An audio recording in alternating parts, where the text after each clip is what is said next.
Hello and welcome to Conversations with the Voice of Reason. I'm your host, Benjamin Boyce, and today's conversant is Rabbi Yaakov Shapiro.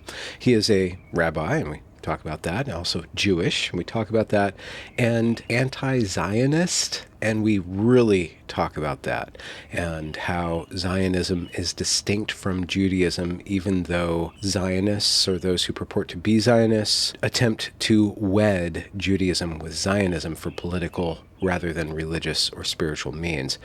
This is a very contentious topic. I guess you can't really say that you're not taking a side if you're platforming one side or another in this particular topic, because that is how the topic has been engineered, and I balk that. You can find links to his work down there in the description, as well as links to support this channel. Without further ado, here is Rabbi Yaakov Shapiro. What are your normal duties, or the shape of your week? How do you allocate your time? I used to be a pulpit rabbi, currently retired. I was a pulpit rabbi for about 35 years. And I have some things I do to make some money, but I'm for the most part retired. Yeah. How are rabbis time, sorry, what? You spend your time? How do rabbis... Well, there's different types of thing. A rabbi is just really, it's not a name of a profession, although it could be, in the same sense that a scholar could be the name of a profession too. But it's basically a certification in a certain amount of religious studies, so you could use that professionally. You could be a teacher, you could be a rabbi in a synagogue, or you could use that knowledge in any other way that works, if somebody's willing to pay. But all it means is that you've accomplished a certain amount of learning. Which is why you said pulpit rabbi. So yes, is that analogous to a preacher or a pastor then in the Christian faith? So I'm faith? not sure the difference between a pastor or a priest or a preacher, but synagogues, for the most part, have rabbis leading them, the religious leader. They are employees usually of the synagogue constituents, although I know that the Christians don't use that word constituents, they call it parishioners. Yeah. I was once in court actually testifying for somebody, and I had mentioned, they asked me what my connection is to the plaintiff, and I said he's one of my constituents. They looked at me like I'm crazy until the lawyer said parishioners, and then he understood. Okay. So sometimes the rabbi opens the synagogue himself, like it's a private business, and you get customers or parishioners. Sometimes the parishioners open it up and they're looking for a rabbi. I've had both types of synagogues in my career. Sometimes you're a teacher in a religious school. So I'm not sure if this corresponds to a preacher or a pastor or a priest or what. Yeah. We don't have a hierarchy of different levels of rabbis like bishop, pope, or anything like that. There's no such thing.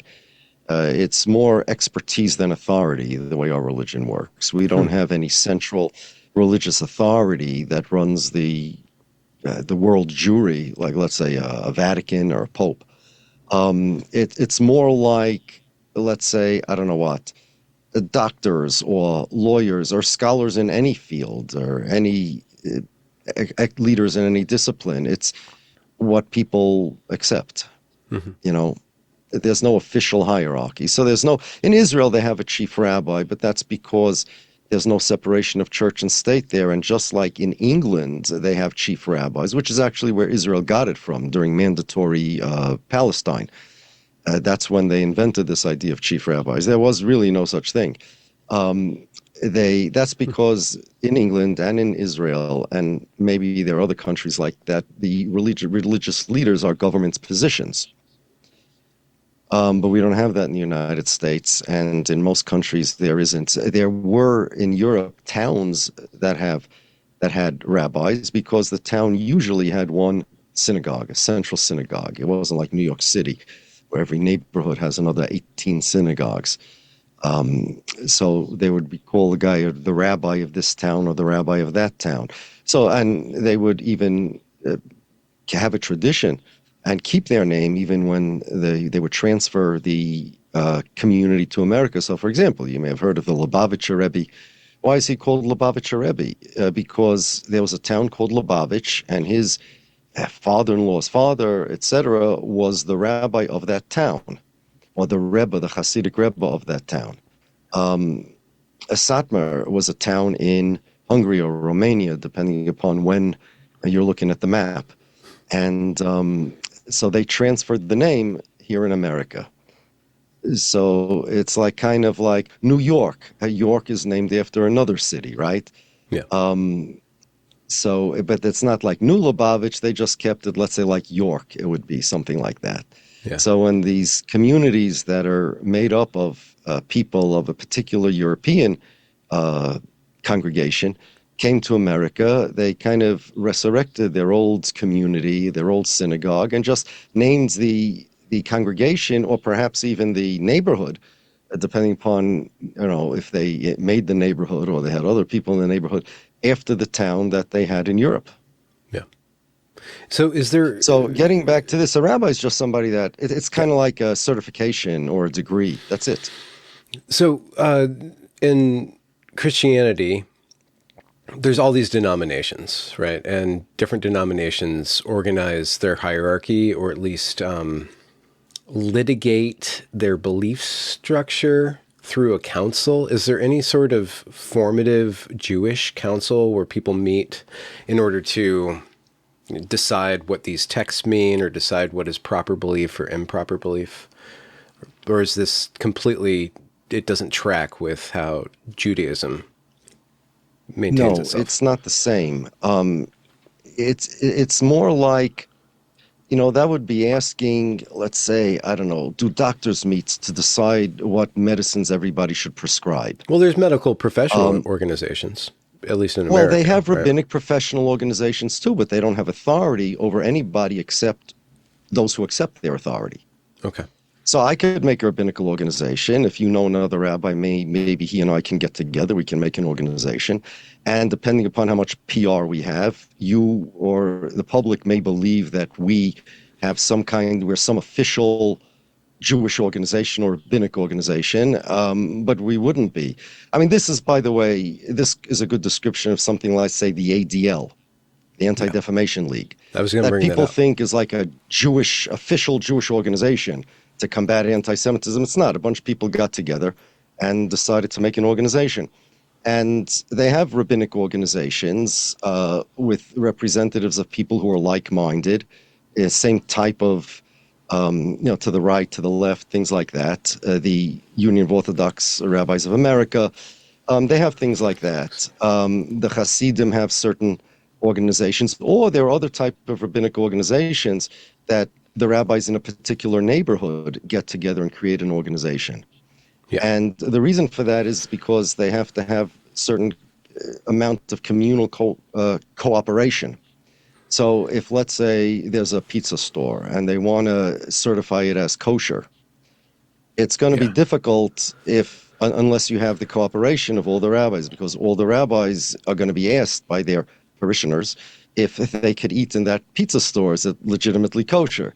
So you'll have a local board of rabbis, or you may have even in such a case, the rabbis very often are not like-minded, and it's much more difficult to come to a consensus. Yeah. But two Jews, three opinions, as the saying goes. That's right. And not only because they are Jews, but because they are rabbis of very different stripes. There are as Zionist rabbis, they'll all be Orthodox. They're not going to accept Jews of other denominations. Like, for example, in Christianity, you have the evangelicals, and the Catholic Church is not going to make some type of Catholic organization with evangelicals. They're Protestants, right?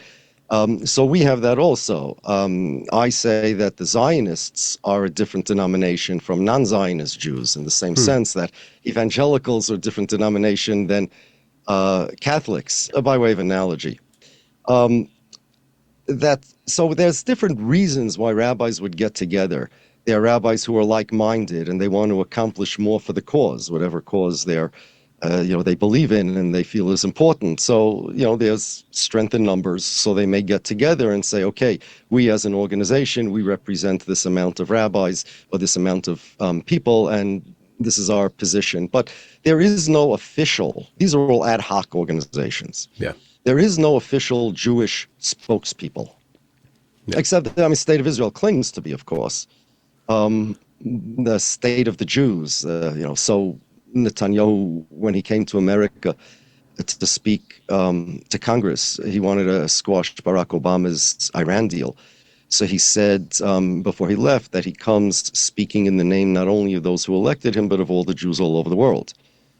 Which, of course, is a joke. That's the whole idea, that Israel claims to be the state of the Jews, claims to be my state, claims to be my country, and in the same sense that, let's say, President Trump could speak for America. Yeah. The Israeli government doesn't speak merely in the name of Israelis in that sense, but they claim to be able to speak in the name of Jewry, which is a very fiction. powerful. It's a very powerful claim, though. It has a lot of weight to the It's a large legitimacy. claim, and it's successful to a large extent for many reasons. And that's what Zionism did. Zionism, for the last 120 years, it was propaganda. They created a completely different framing of what the Jewish people are, who they are, who represents them, who speaks for them, what their aspirations are, what's considered a good Jew, what's considered a loyal Jew, loyal to what, good at what. Zionism came and changed all that. The whole identity, as far as I'm concerned, is absolutely synthetic. It's artificial. It's all only on paper. In fact, if you have time, I could demonstrate to you that by Israeli law, actually, the entire state of Israel only exists on paper as a doing business identity. But it's not organically a country like other countries. Now you're looking at me like, what am I talking about? Oh, no, there's just a lot there because if you compare Christianity to Judaism, Christianity is more of a propositional faith, and Judaism, it seems like it's more of a practice and a lineage. So it's just organized differently. And America as a country is a propositional. Oh, please do. I was just going to... I'm going to disagree with that. According to Judaism, there's, as opposed to Christianity, where you are a Christian if you believe in Christianity, and you're not a Christian if you don't believe in Christianity. In Judaism, that's not what the word Jew is designed to describe. Okay. Although, according to Judaism, just like in Christianity, the entire world is obligated to believe in Jesus, or should believe in Jesus. The entire world, according to Judaism, is obligated to believe in our God and to fulfill 7 commandments. They're called the Noahide laws. You can't kill, you can't steal, you can't worship idols, you can't, no incest, adultery. You cannot rip a limb off a live animal and eat it. You have to kill the animal first. That's technically one of the 7. You have to create a system of some type of civil law. It doesn't have to correspond to Jewish law, but you have to create a system of law. Now, that's the default of a human being in this world. There's a story in the book of Exodus of Moses bringing a group of people out of Egypt, and at Mount Sinai, they accepted a law from God. That law obligated the recipients in 613 commandments and created a people united by nothing other than that job description, that covenant. They are now bound to that. We also have a tradition, and I'm not trying to convert anybody to my religion over here, but this is what our religion says, that the souls of all future unborn descendants of those who were at Mount Sinai were there in soul, if not in body, and they also accepted the law. We will know that those souls were there at Mount Sinai if they're born to a Jewish mother, and therefore it's not really lineage. The definition of a Jew is somebody who is given that job description by God. Whether you believe you are a Jew or not, if according to the Torah, you are obligated to fulfill 613 commandments, you're a Jew. That's what it means. The rest of the world is obligated to fulfill 7.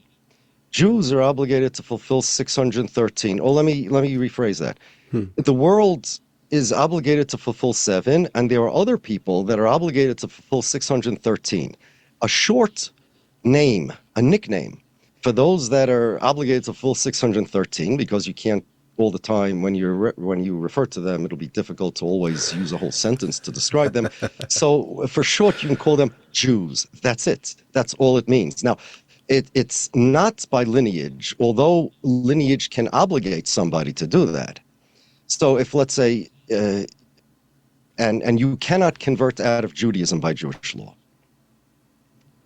If a Jew converts to Christianity, it doesn't matter. You're still obligated to, right? Now, you can convert into Judaism because if you want to be a Jew, you can. And it's not that you are an adopted Jew or like a son-in-law as opposed to a daughter-type Jew you married into the family. You are 100% Jew, because a Jew means somebody who's obligated to fulfill the commandments. And if you convert, you are as much as anybody else. You are not less Jewish than anybody that was born Jewish, because you are now equally obligated.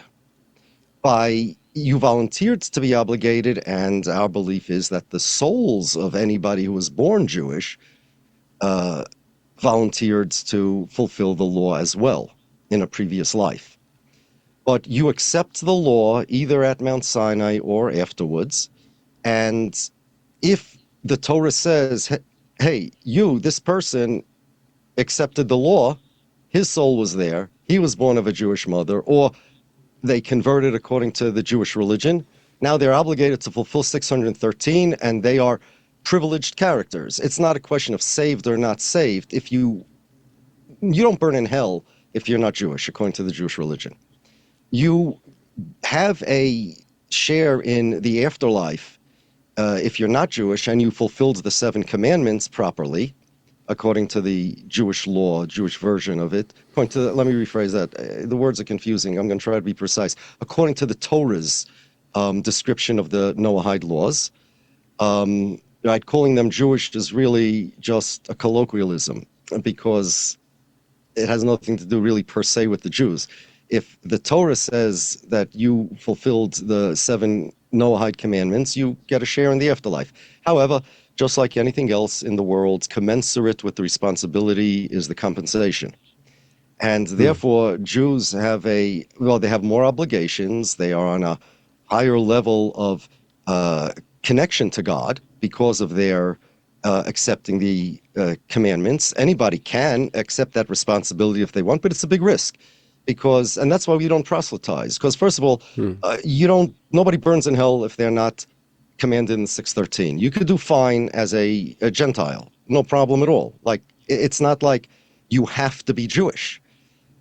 Certain people have to. If you were born of a Jewish mother, you have no choice but to fulfill those 613, again, because you once accepted them. But if you want, you can be Jewish. It's not lineage that makes you Jewish. It's not DNA that makes you Jewish. And therefore, being Jewish is not an ethnicity at all. It makes no sense that it should be an ethnicity. There are Jews, there are Chinese Jews, there are black Jews, there are white Jews, there are Yemenite Jews, Syrian Jews, German Jews. What is a German Jew? Let's say he's not religious. A blonde-haired, blue-eyed German Jew who's married to a Christian, went to University of Berlin and celebrates Christmas. He's not religious at all, not observant in the slightest, okay?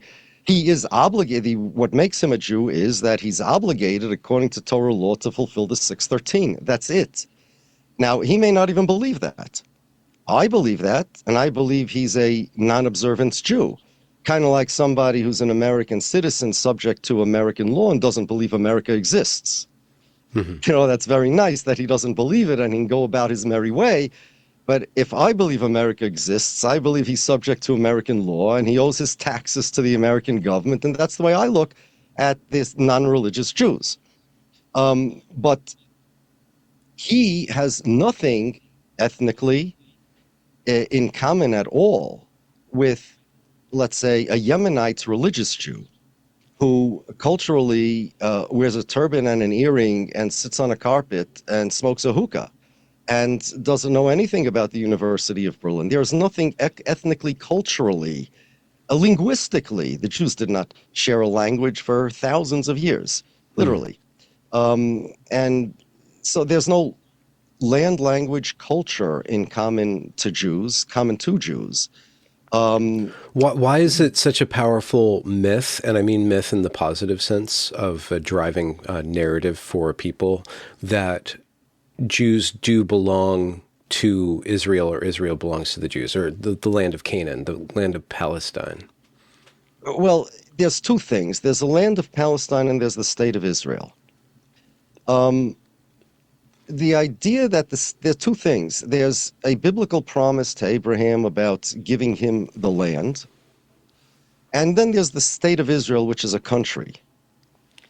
Your question, where you said that the Jews belong to Israel, let's say semicolon, and then that the Jews possess Palestine, or Palestine belongs to the Jews, are two completely separate things. It's not one question. There's a biblical promise to Abraham that God will eventually give, not the Jews will take it. God will eventually give the land to the Jews, and that means he did actually in the days of Joshua, where the Jordan River split, Joshua went into the land, the walls of Jericho fell, etc. But then was that promise like eternal, or was it just like no? So the promise was conditional. The promise was conditional, as it says in the Bible. V'hoyim shemaya tishmu. If you fulfill the commandments, then the land will be great for you, and if not, you will be evicted from the land. Once at the end of the book of Malachim Beis, that's 2 kings, and the second time 2,000 years ago by the Romans, after the Bible was already long sealed, the Jews were evicted. And we look at that as a result of the violation of the covenant. It's a punishment. But a punishment for God is not leaving the land. I mean, listen, let's face it, my life here in America, although it's a punishment in a spiritual sense, which I'll explain in a moment, my life here in America, it's very difficult to look at it as a punishment, compared to the people who are living in the Holy Land. My life, that would not be sufficient. It's not sufficient to say that, okay, Jews were evicted from the land as a punishment. I mean, what punishment? What suffering do I have not living in Israel? I have a much better life than the people in Israel. Well, the answer is it's all theological. Everything, without exception, about Judaism is religion. It's theology. There is no politics involved in this. There's no nationalism involved in this, and this is where Zionism came in. But pre-Zionism, the idea is that the Holy Land, the purpose of the Holy Land is not that it's the Jews' country in the same sense that, let's say, France is the country of the French people. That's not, the purpose of the land is one. That land is closer to God than any other land. There are times that are closer to God. Let's say the high holy days are holier than regular days, and the Sabbath is holier than weekdays. And just like temporally there are levels of holiness, different places have different levels of holiness. The grave sites of righteous people are holy, but the land of Israel, Eretz Yisrael we call it, is the holiest large place on earth like that. And the Jerusalem is the center of that holiness, holier than the rest of the land. And if you serve God in a holy place, your service to God is deeper and higher than if you serve him in a less holy place. So being in the Holy Land is a privilege and is beneficial only if you're going to fulfill the law there. Because just as fulfilling the commandments in the Holy Land is higher and deeper than the mitzvah. That's what we call a commandment. You receive a mitzvah. The word is used that way as well. Okay, the mitzvah is better, stronger, higher in the Holy Land. So are the sins. They're more severe in the Holy Land. It's like, look at it as God's backyard. Yeah. And therefore, God says very simple. If you're going to, it's like living in a synagogue. Imagine. So God says, look, you want to live in this synagogue, fine, but you have to comport yourself as you're in a synagogue, right?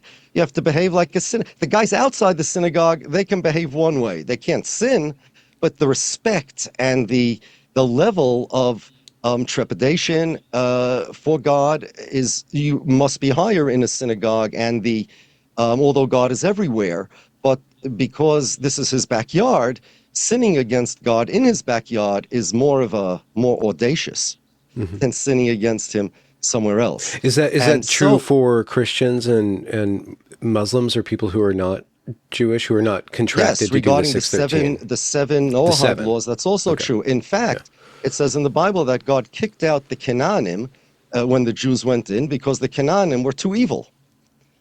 And the truth is that there were people who were equally evil as the Canaanim outside of the Holy Land, but they didn't get punished because they weren't in the Holy Land. The Holy Land is much more spiritually sensitive place. It's sensitive to good deeds and it's sensitive to bad deeds. It's an amplifier. Why? It's precisely what it is. It's an amplifier. Yeah. That's right. It's an amplifier. Has God said why? Why that place? That's also it's a long theological explanation. Long story short, that's the center of the universe, and that's where God's, in a sense, in a certain way, that's where God's presence and control of the world kind of emanates. From that place in a spiritual world, imagine that the whole world is a graphic user interface to a spiritual world under the hood. That's our belief. And that place kind of has influence over everywhere else in the world. Like there are certain faults and in physical faults, in geology, and if something goes wrong in this place, it could have ramifications somewhere else. Well, the Holy Land, anything done in there has ramifications spiritually everywhere else in the world. And therefore, if the job of the Jewish people is to fix the world, it's easier to do it by being in the Holy Land, where every mitzvah that you do has more ramifications all over the world. When you are not on the level to be able to be there, if you don't merit it, then you need to go all over the world and locally spiritualize the world. If you want to know the Jews' mission, fix is too ambiguous a word, to spiritualize the world by fulfilling the commandments and is being role models, etc., and studying God's law. And we don't missionize because there's no reason for it. If a person who's not Jewish wants to remain non-Jewish, all the power to him. Let him. It's a big responsibility to be Jewish, and giving somebody a job in a large company, let's say, that he's not ready for, you're not doing him any favors. Yeah. So if somebody wants to, some of the greatest people in history were converts to Judaism. Ruth, King David's great-great-great-grandmother, in the book of Ruth, she was a convert. There were prophets who were converts. There were sages who were converts. Converts are part of our people. But we don't go out trying to convince people to convert. In fact, if somebody does want to convert, we say, are you sure? Do you know what you're getting into? Yeah. And they say, yeah, sure, I know what I'm getting into. And then fine, go ahead. President Trump's daughter converted. Ivanka Trump, she's Jewish. She's, I wasn't there at her conversion, so I can't testify to anything. But, that's what they say. She converted. Could you explain And this has to do with something that you dropped earlier in the conversation about politics not really being involved in the law and understanding the politicization of the world in distinction to spiritualization of the world. So what does spiritualization of the world mean? Does that mean, yeah, how can we better understand it? And then how is politicization or the politicking of the world a corruption or maybe related in a weird way to the spiritualization? Right. Okay. It's the Jewish belief that if you perform those 613 commandments, right? Let's just take the 10 commandments for the moment as a representative sample of the population of the 613. So you have the left side, the left tablet, which is thou shalt not kill, thou shalt not steal, thou shalt not commit adultery, you shouldn't be jealous of other people. Those are between man and man. The first 5 on the first tablet are between man and God. You can't worship idols, you have to keep the Sabbath, etc. It's interesting, not for now, that honor your mother and your father is on the right side, not the left side. But I think it's that's very not telling. for now. Yeah. Right. It is very telling, and there's a lot to that. But if you fulfill the commandments, the world gets closer to God. And we believe the world, everything, the entire universe gets closer to God. Eventually, and we'll call it the world is spiritualized, kind of like you planted you improve the environment spiritually. You improve the world. You did something good, you know? You give charity, you pray, you study, whatever this is included in those commandments. Because again, the world is really just a graphic user interface for a spiritual place. And our physical bodies, the world, are just tools. They're handles, so to speak, to fulfill the commandments. And in fact, when we talk about morals, the reason why people have a moral instinct is not because there's a moral instinct per se. Animals don't have moral instincts, and they're just animals, right? That's what we call them. Survival of the fittest. But human beings do, because human beings, all of them, were made in the image of God, as it says in the book of Genesis, and they have a soul, and that is something very close to God, and they have an instinct, a pale reflection of God's Torah. And because it says in the Torah you can't kill, you can't steal, that means that those are inherently right things, correct things. Those are the right things to do. People talk about moral relativism and what makes something moral. Well, the reason why we have a moral instinct is because God revealed to us that these things are inherently things you should do. You know Kant's thing about you can't prove morals because you can't reach a should from an is? Yeah. Okay, so that's true, you can't. Yeah. But just as God can create is things, he can create a rock, he can create things that is, he can create shoulds as well. So when God said, thou shalt not kill, thou shalt not steal, he actually created a should. You should not steal. You should not kill. Those become reality. Part of the world, no less than those things that than those things that are, right? What should be is no less of a reality than what is. And that's only because God created should just as he created is. So we are part of this world that inherently possesses those should statements. And that's where we get our moral instinct from. And it's only because human beings were given a soul, and that soul is what allows us to sense these should statements. Of course, it's not 100% accurate, just as most of our senses and our instincts aren't 100% accurate, right?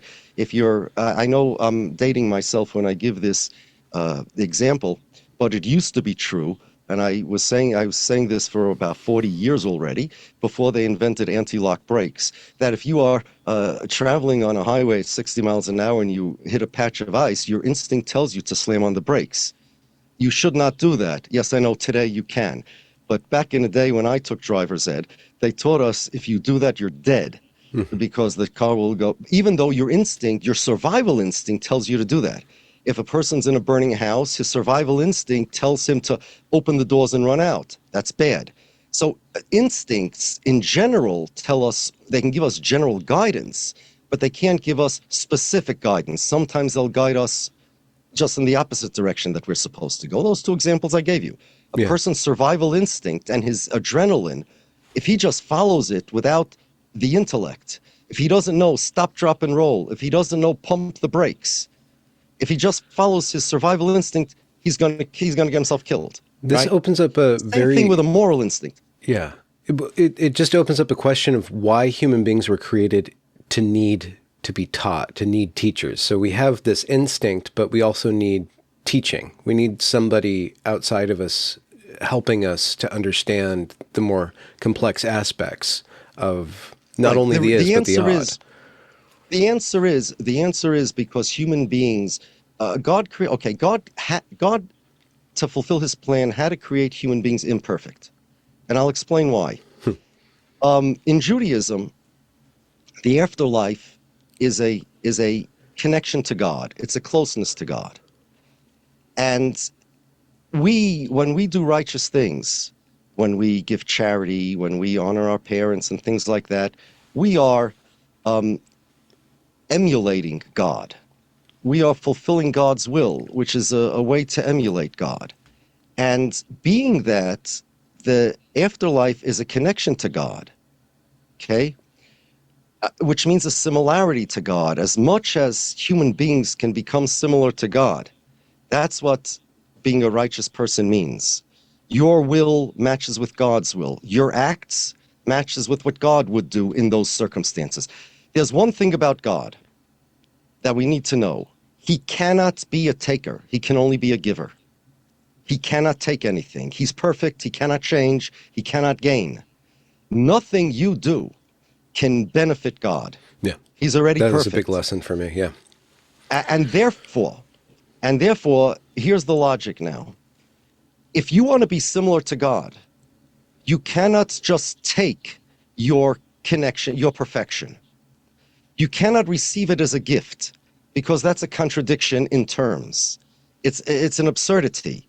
If our job is to become similar as we can to God, listen, in theory, if God wanted to give people the afterlife, he could have just snapped his fingers and forget this whole world, just put people in heaven, right? But that wouldn't work because heaven, the afterlife, in Judaism is a similarity to God, and receiving it as a gift is a contradiction to being similar to God. Because God cannot receive anything. And therefore, from what I hear, this is as opposed to Christianity, where God's giving people heaven is like a gift and a grace or something like that. In Judaism, that cannot be, because the goal of this world, of the afterlife, is to be similar to God, and God cannot take. That's anything God does, anything, ever, throughout time and even pre-time, could never be for his own benefit, because he cannot benefit, he cannot gain, he cannot change since he's above time. And therefore, if you want any similarity to God at all, you have to earn it. You cannot take it. So God had to create this. Yeah, go on. I'm sorry. God had to create this world in a way where human beings have a bad side to them, a human animal side, and a soul that's kind of like, it's always a tug of war. And you are in the middle, and you have to choose whether you want to side with the animal side of you or the godly side of you. It's like a tug of war, and you have to pull the other side. You win either, well, the most righteous people who undid their animal side, that's like you win if the other guy lets go of the rope. You know, it's a tug of war, and the evil side lets go of the rope, you're left with everything. Or you can pull the other side onto your side, and we have to pull the animal side into us, and therefore we have earned a little bit of godliness or a little bit of closeness to God. That is what allows us to be similar to God. And that's why we need teachers. It's not that we need teachers per se, but we are born imperfect. We are imperfect creatures. We have a body, a weak, fleshy body. And we cannot, therefore, just as we are imperfect, our knowledge and our instincts are also imperfect because they are influenced by our body, they are influenced by our desires, they're influenced by our biases, they're influenced by all these things. And therefore, it's very simple. Your question, why we need teachers, is like saying why juries in a court case need a judge to say, objection overruled, needs rules of evidence. Why can't they just do research and figure out on their own who's guilty or innocent? Well, the answer is because you have biases, you have all sorts of desires. We need a controlled environment where so same thing over here. We're not a sequester jury. You're allowed to go out and do whatever you want. But the teacher is the courtroom. It's a controlled environment, and it accesses God's wisdom, which is perfect. And it says, okay, here's a clarification. Your brain is made out of flesh. Your body is made out of flesh. You are subject to all sorts of personal interests, vested interests, biases, human instincts, aside from instincts that tell you what's right. And that messes with people's heads. We know how this works, right? And therefore, we need to access that controlled environment of the courtroom, meaning the Bible and the Torah, and that gives us an idea, and that says, look, follow this. Let this guide your instincts, because your instincts aren't perfect, because you're not perfect, and you can't be perfect, because if God would give you perfection, by definition, it wouldn't be perfection, because perfection means a similarity to God, and that cannot be obtained for free, because God cannot be a taker. You cannot take perfection. You cannot be similar to God and take that similarity, because taking and similarity to God is a contradiction. Because God, whatever he does, he can do anything that he cannot take, because he cannot make himself ungodly. Doesn't he delight when human beings do good? Is that not kind of a taking delight in? Maybe that's a turn of phrase. He delights, but obviously when we say God delights, we don't mean that when we say we delight, what we mean is we have these glands we have these eyes that observe something, and we have these glands that secrete these hormones, and it gives us this warm and fuzzy feeling. That doesn't happen to God. He doesn't have glands. He doesn't have hormones. He's not able to be impacted by stuff that happens. Instead, God's love for human beings is something that is beyond our imagination, and I'll explain to you why. Because God cannot change, he cannot improve, there's really no personal reason for God to create the world. He doesn't gain anything by it. So the reason why God created the world was because, and what I'm about to say is not to be taken literally, it just means in a manner of speaking, because we're talking about God, so I'm just using language, So God kind of looks at perfection, he looks at himself, says, this is great, I want to share this with other beings. So he created this whole system of a soul that's made in the image of God, where people have free will, which according to Judaism is a miracle, because free will shouldn't exist, because everything is causation. Yeah. So free will is an actual miracle, and it only applies to those things that are choices between good and bad. Choice between painting my living room red or green, those are both bad choices, but choices between, tell my wife that. Let's say, between two normal colors, I don't have free will there. I only have free will between good and bad, and that's a miracle that God created. So God says, I want to share perfection. I would like people to be forever have pleasure, forever have this spiritual pleasure that really only God prior to the creation of the world, and the word prior is in quotation marks because they're okay. So he created this whole elaborate system that only he could do. He created people who created in the image of God. That means they could be recipients of this perfection. He created a Torah that reveals the will of God, that tells people how they can become similar to God. And then when they earn it, he created the right amount of imperfection, right? So that human beings can earn it. Now, God did this with no gain. And here's the thing, human beings, no matter how benevolent and altruistic they are, they always gain something by their charity. They either gain a good feeling, they gain a mitzvah, they gain something. God gains nothing. His love for us is not like a physical, hormonal type feeling. Our physical hormonal type feeling is only kind of a weak analogy for us to try to understand what God is trying to communicate to us. Yeah. But God's love for us is love without any personal benefit. You know, the other day, somebody asked me, a Jewish guy, he wasn't very religious. His pet dog that he had for many, many years died.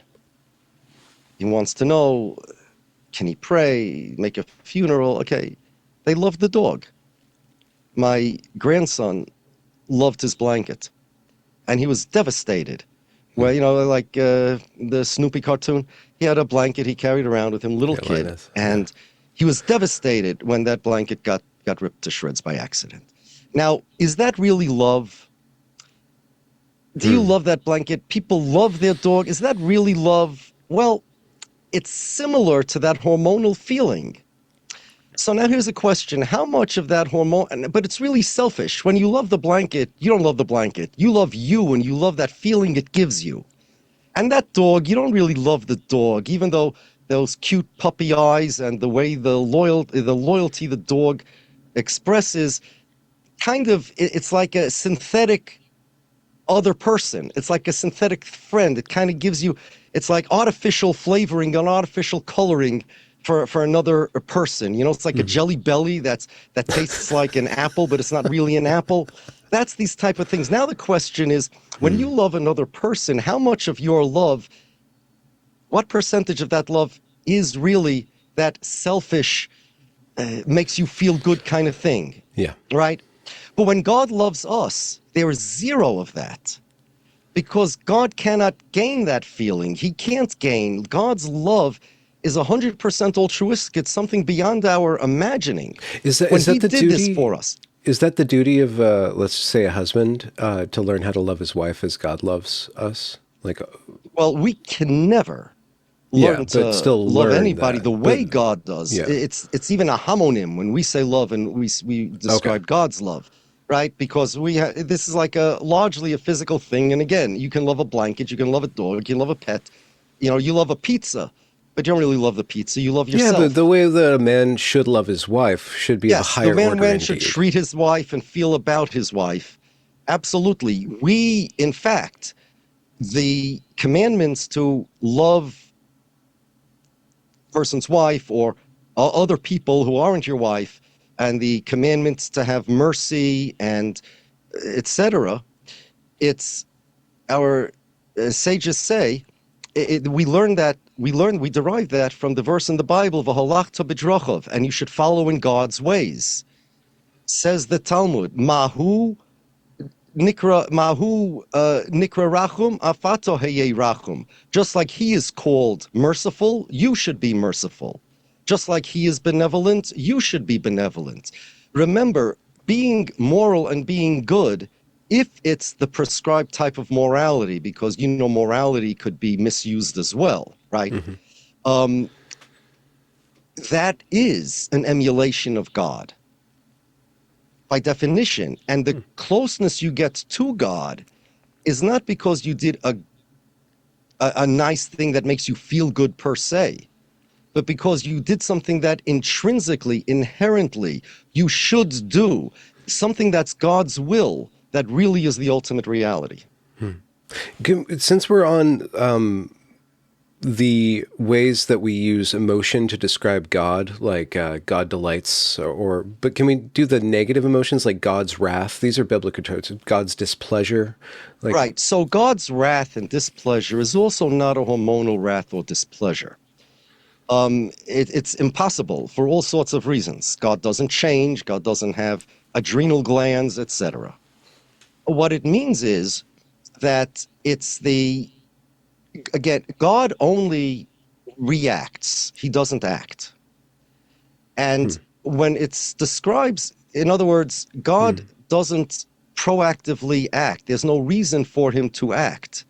He just acts when he created the world, that was an act of creation. And he did that for others. He did that for us, so we could benefit in the afterlife, and we need this world in order to earn it.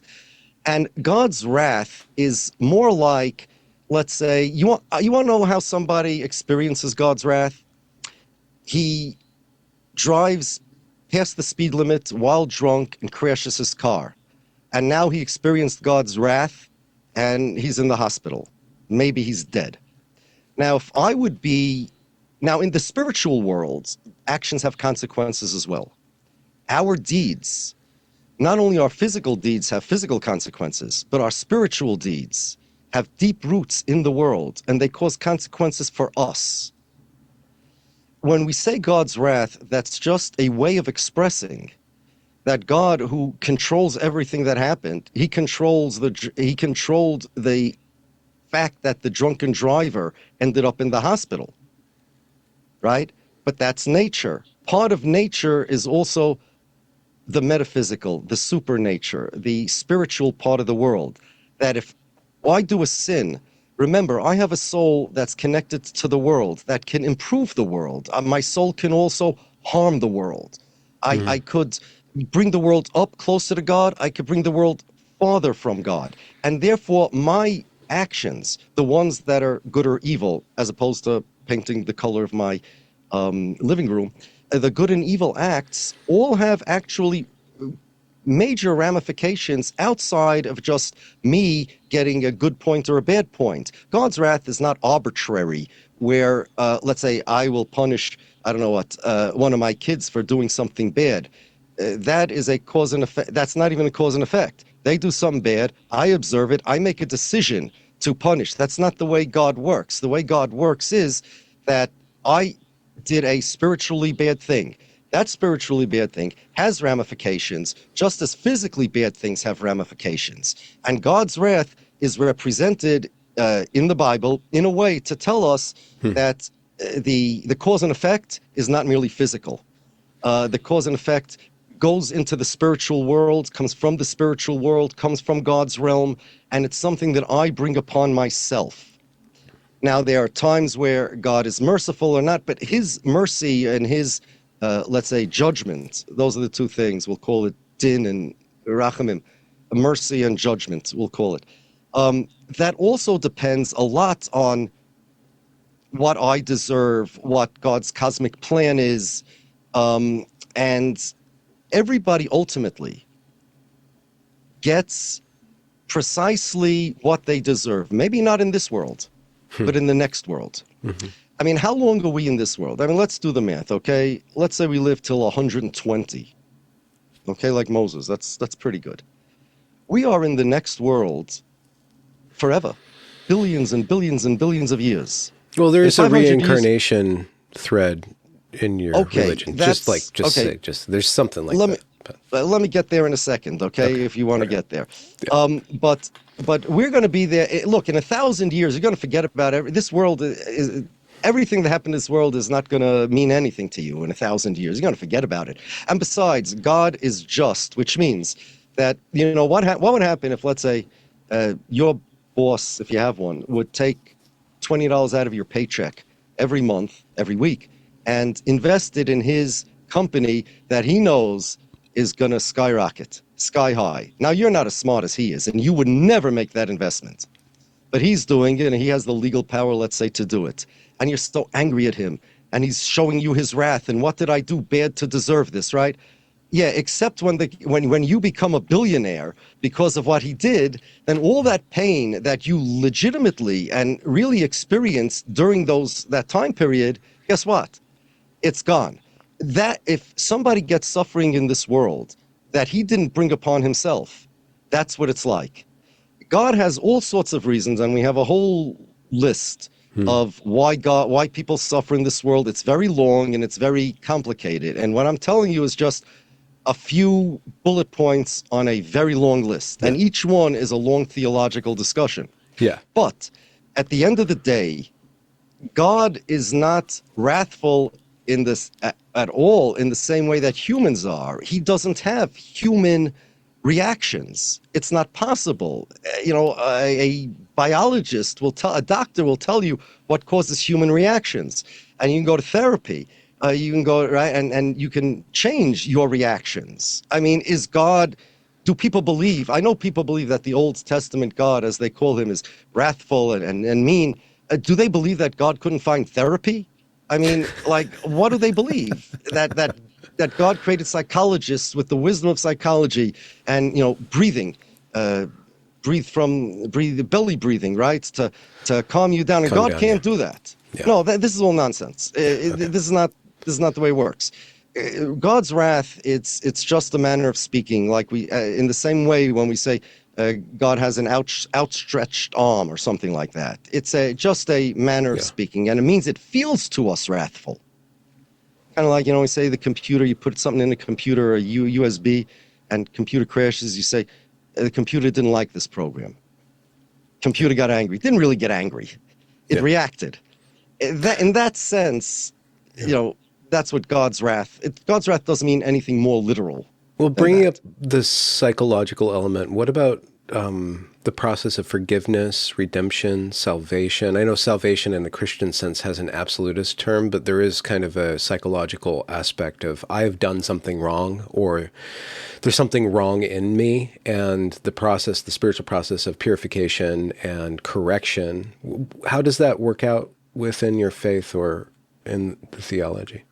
We have something called repentance, which means that you realize you did something wrong, you regret that you did it wrong, you resolve never to do it again.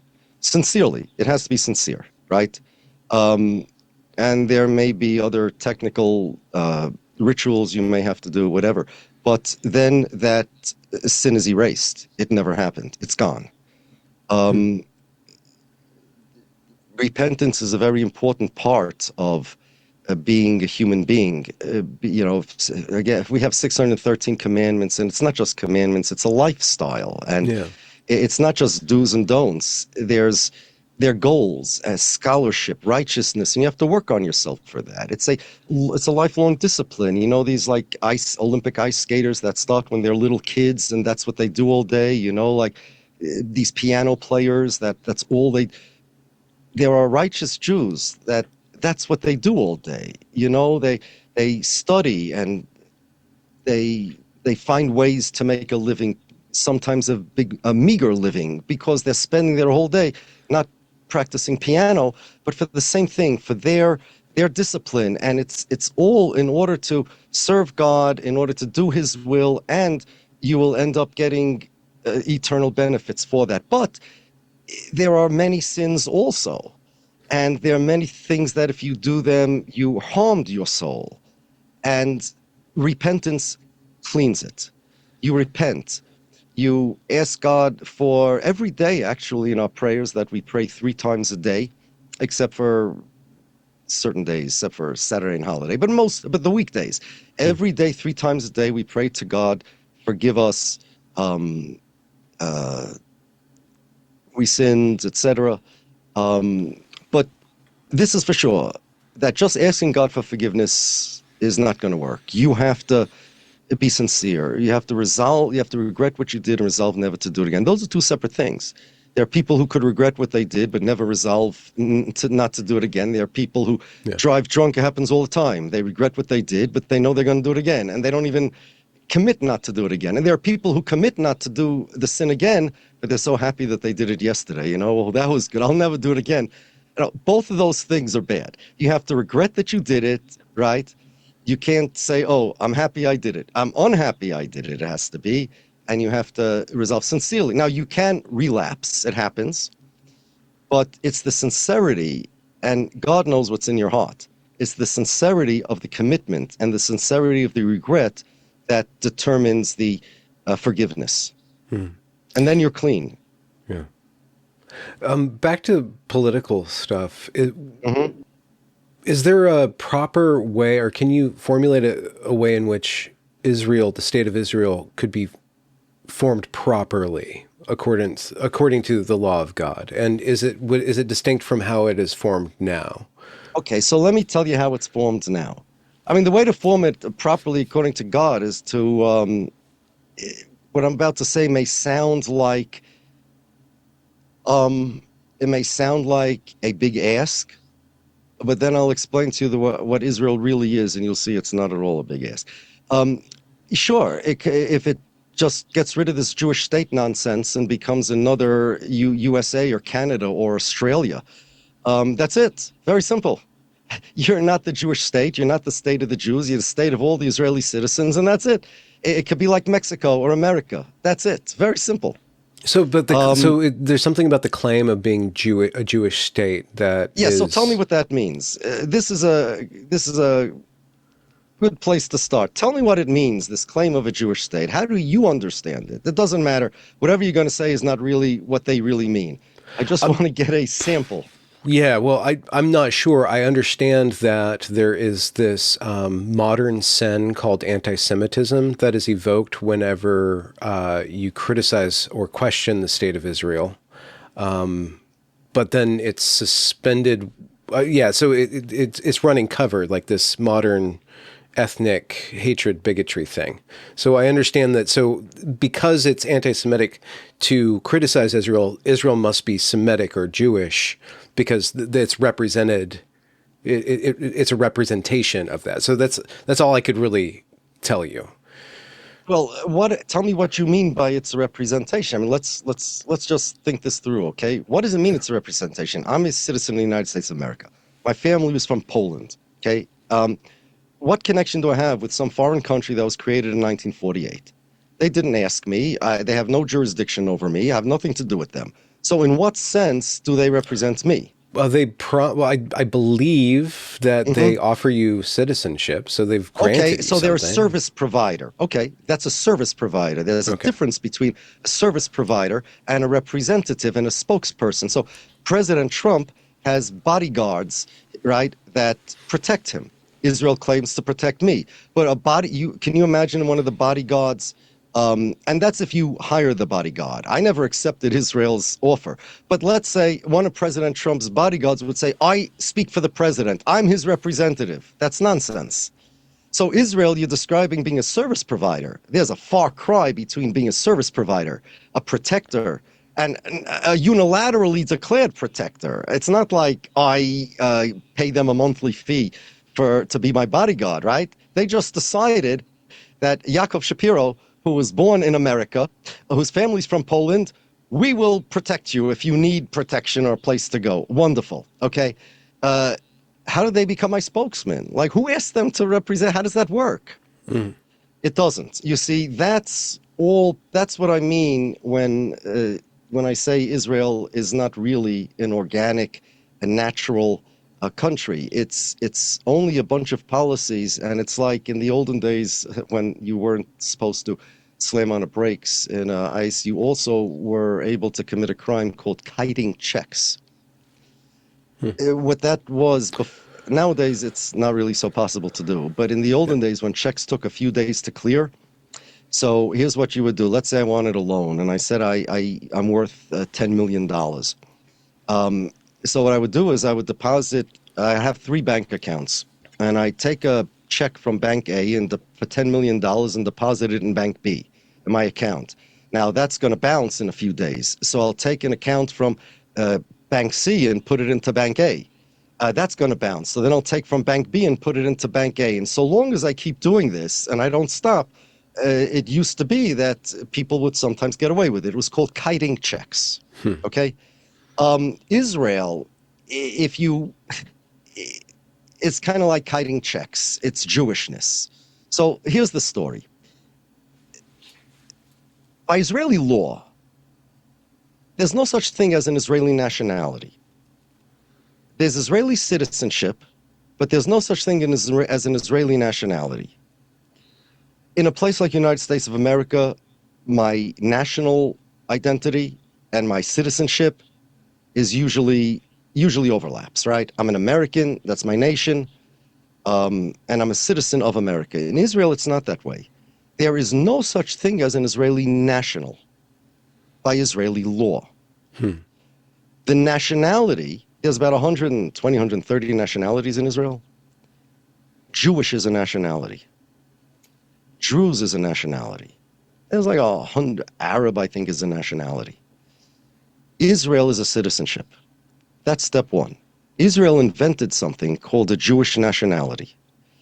The Jews in Zionism, and it's not Israel, there are two things here. There's a country called Israel, and then there's an ideology called Zionism. They are not inseparable. They are two completely separate things. Just as there was a country called the USSR and an ideology called communism. Those are two separate things. They are bound together in the Soviet Union, they were, but they're two separate things. There's an ideology, like communism was the ideology of Soviet Russia, Soviet Union. The Zionism is the ideology of Israel. And just as communism has shoulds and ises, and that's what an ideology is, right? It believes things. Zionism has also beliefs. What it's not, what Israel wants you to think, the propaganda, is that there is no ideological undergirding and no ideological, no ideology driving Israel. It's all self-defense, it's practicality, it's the Jews just wanting to be safe and wanting a safe place. That is not true. That's what they want you to think. And the reason is because that's one of the checks that they deposit. And if you stop to think, they'll say, hey, this ideology called Zionism, let's question the goodness of this ideology. Let's question the practicality of this. The ideology of Zionism says, number one, the Jews are not what I described before. The Jews are not a religion, it's not God, it's not Mount Sinai. The Jews are a nationality. We are a people created in this land. Israel's Declaration of Independence says the Jews were born, here the nation was born. In the Torah it says the nation was born at Mount Sinai. Hayoim hazeh niyeh la'am. Moses never went into the Holy Land. He was as Jewish as anybody in history, right? But according to the State of Israel Zionism, the Jews are a nationality, and like all nationalities, they are formed and are maintained by things like land, language, culture, common destiny, common flag. Their equipment is a flag, a national anthem, a land. Jews had none of that. For thousands of years, that's the point. Jews have no common land. We were dispersed, no common language, no common culture, no common anything. Even the religion, which would make it a religion, there were Jews who identified as secular Jews. In fact, the founding fathers of Zionism all were. Herzl was a secular Jew. Ben-Gurion, Jabotinsky, none of these people were religious. None of these people, frankly, liked Judaism all that much. But the Zionists, their ideology says the Jews are a nationality. Now, they knew that they were creating that nationality. They took what they considered the Jewish mythology, and before you said you meant mythology in a not bad way, I mean it in a bad way. What they considered a fiction, meaning my religion. And they considered my religion a fiction. Ben-Gurion said, although I invoke the Bible often, I don't believe in the God that it professes. Yes, it's not a joke when they say, well, God promised us the land, but we don't believe in him. Ben-Gurion actually said to the British that when they spoke about the mandate, what to do after the mandate expires, he said, the mandate is not my Bible, the Bible is my mandate. And he also said he doesn't believe in the God of the Bible. So that's exactly what's happening. They didn't believe in the Jewish religion. In fact, they They saw anti-Semitism. They didn't like the Jews all that much. People like me to this day are disliked by the Israeli government. That's why we always have these conflicts and these protests and stuff, and they're always trying to drag us into their army in order to indoctrinate us and all sorts of things. And this is an ongoing thing from the time Zionism started. It was an identity theft of the Jewish people. The Jews are a nationality. They knew they were creating that from scratch, so they created a flag. They had a flag before they had a country, the Zionists. They had a national anthem before they had a nation, the Zionists. They had armies, paramilitaries, before they had a country, the Zionists. Okay? They had a language. That was a very difficult thing. They invented modern Hebrew, and they said, this is the language of the Jews. The Jews had no... Why did they need Hebrew? If it was just a safe place for Jews, why? Why? You know how hard it is to invent a language and have people learn new languages? Imagine these Zionists that went to Israel in 1948, pre-1948. They got to learn a new language. You got to send your kids to school. It's crazy. But no, what they wanted to do was create a new identity. And the benefit of this identity would be, number one, they believed, obviously they were stupid, but they believed that this would end anti-Semitism. The reason why people hate Jews is because Jews deserve to be hated. Jabotinsky said, quote, I'm a Zionist because the Jewish people is a nasty people, singular is a people. Jewish people is a nasty people. Their neighbors hate it and they're right. Its end will be a Bartholomew night. There are so many statements by Zionists that actually were a reflection of the anti-Semitic tropes in those days. And the Zionists were secularized Jews that believed the anti-Semitic tropes, and they tried once, originally in the, let's say, 1700s, 1800s, to just assimilate, but anti-Semitism wouldn't let them assimilate. In 1881, there were pogroms in Russia that targeted secular Jews as well. So they re-diagnosed the problem. There are various different answers they had. So communism, there are a lot of Jewish communists because if you believe in communism, you know, everybody's treated equally. That's the idea. And they figured Jews will be treated equally. So there were Jews that said, okay, let's be communists, Bolsheviks. And Zionism was one of those ideas too. It was the only idea that really survived because the European Jewish ideas were killed out with the Holocaust. This took place in the Middle East, so Zionism was dominant at the end. It was the only one left standing for all practical purposes. Aside from me, I believe it's a religion. I don't want to change my identity. I'm fine with my identity the way it is. But these guys said, no, we need... Nationalism is a very great thing. Look what it's doing to everybody. It gives them a sense of pride, and it will change the Jewish aspirations. The Jews will no longer aspire righteousness, study, what I said, become close to God. No. If we're a nation, nations aspire to have strong armies, win Eurovision song contests, gold medals in the Olympics, invent apps, have a great economy. Everybody will respect the Jews just for wanting those things.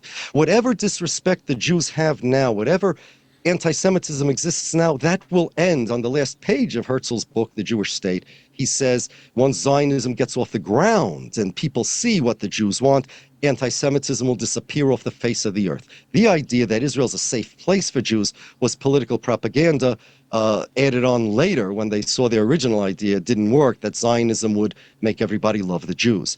But their idea was to change Jewish identity to a nationality. So they gave them national equipment, national symptoms. And they said, we are now a nation, and we have to get a land, a country. And the reason they chose Palestine, they could have had, Uganda, Kenya, there were various other plans.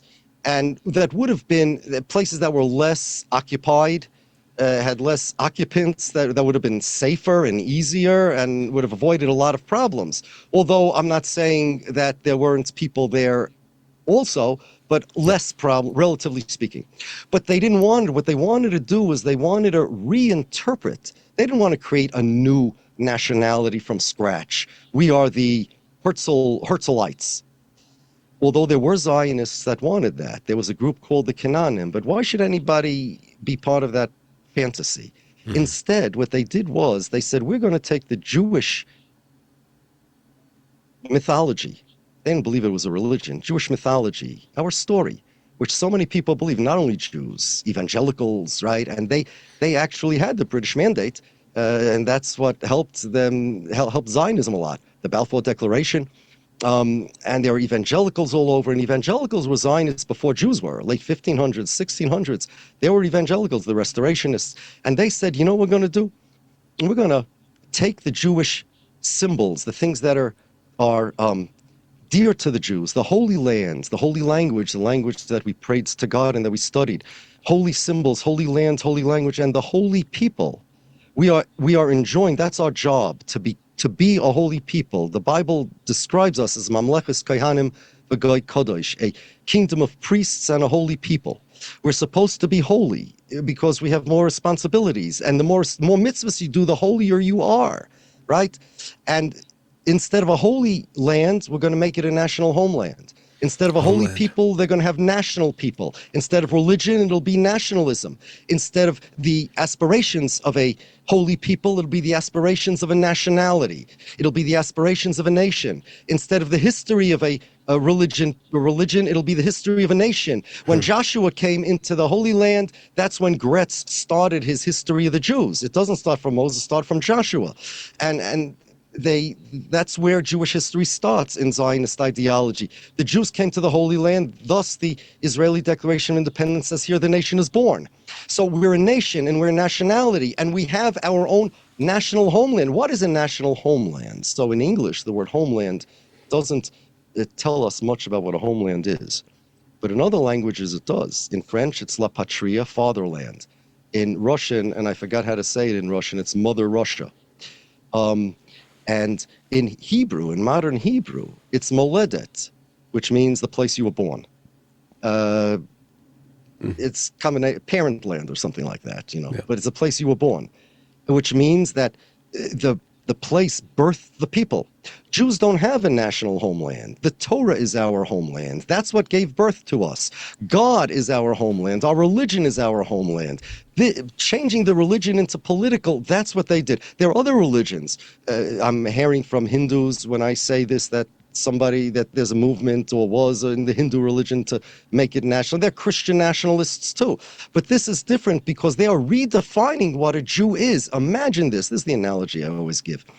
Let's say I wanted to convince the Christians that, and then their job was to convince the Jews that this is the case. So they had 120 years of education, propaganda, state-sponsored, of gaslighting and brainwashing the world and the Jews, that they are the representatives of the Jews and they are homecoming. And when we always said next year in Jerusalem, and we were referring to a messianic renewal of the world, as I described, that the world will literally be heaven on earth. The Messiah ushers in not just the end of days, the afterlife on this world. Yeah. Okay, now that's a disagreement amongst our scholars, but let's just go with that for today.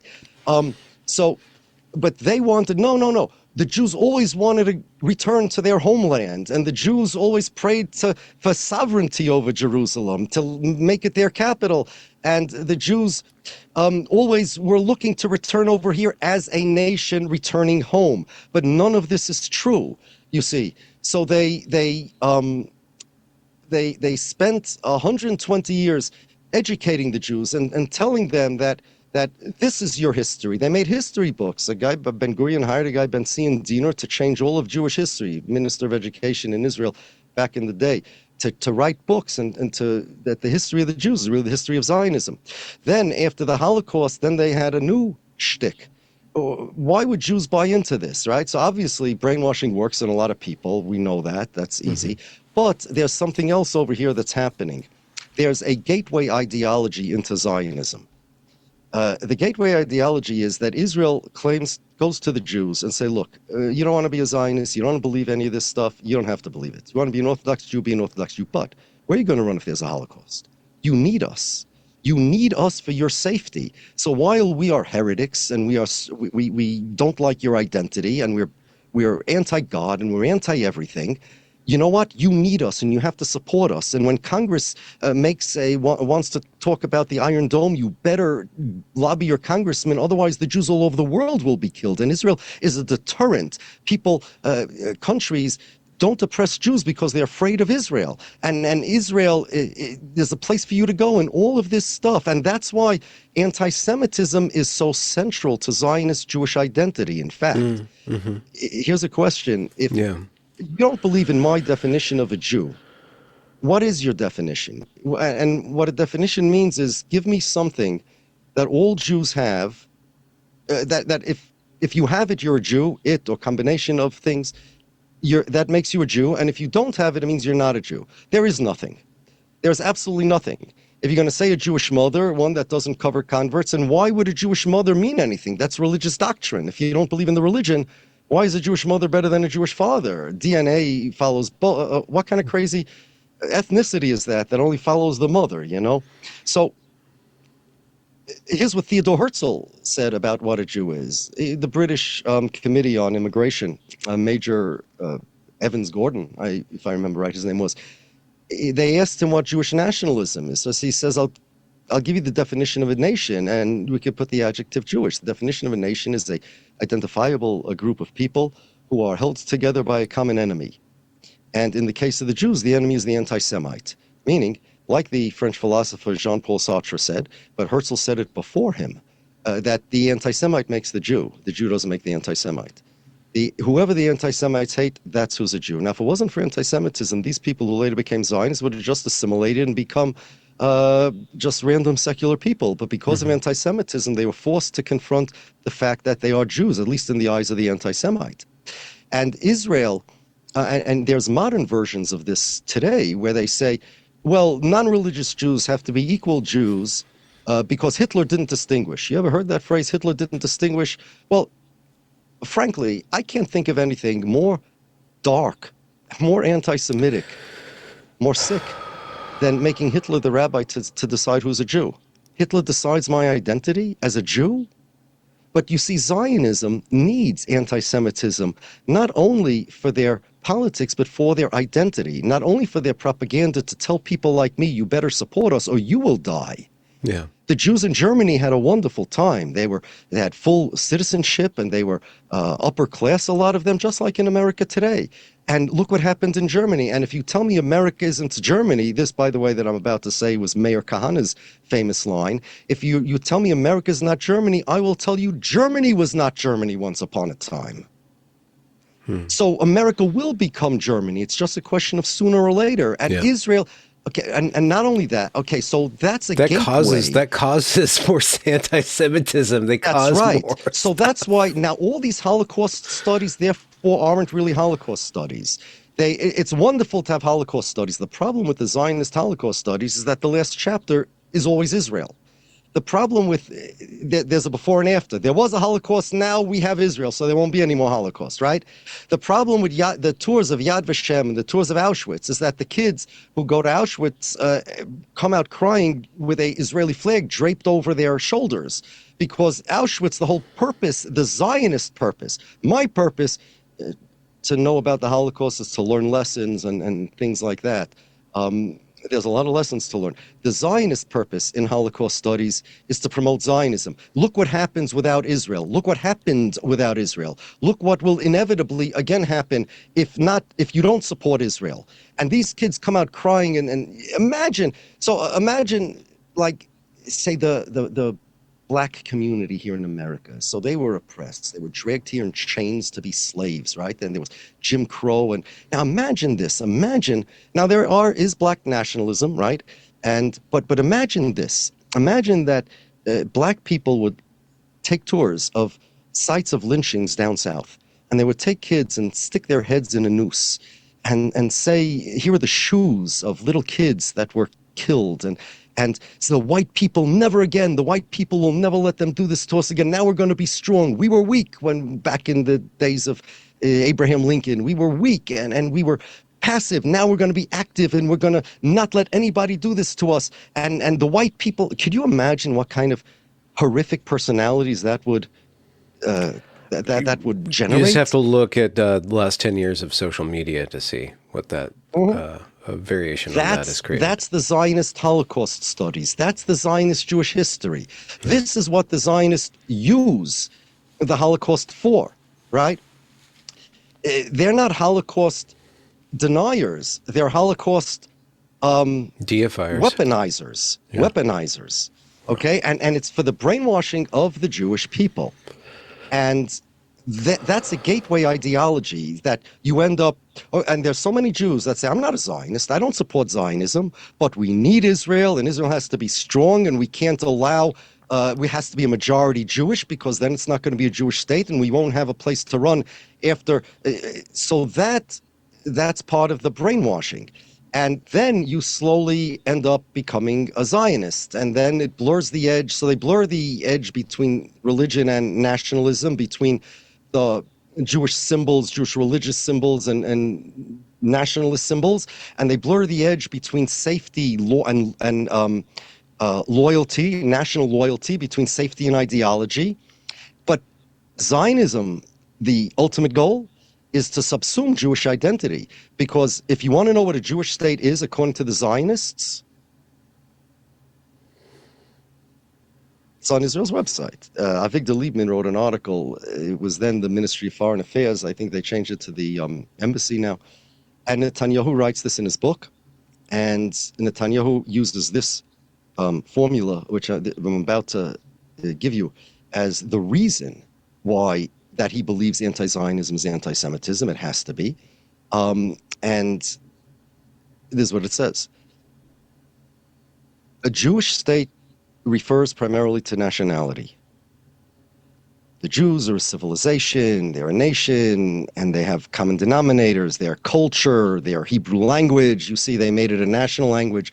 Jews don't, okay, their language and their religion is an aspect of their nationality, right? There's a national religion, but it's just an aspect of the nationality. Like I'd say Greeks, the aspect of Greek nationality would be worship of Zeus. They worship Zeus, but that's not what being a Greek is.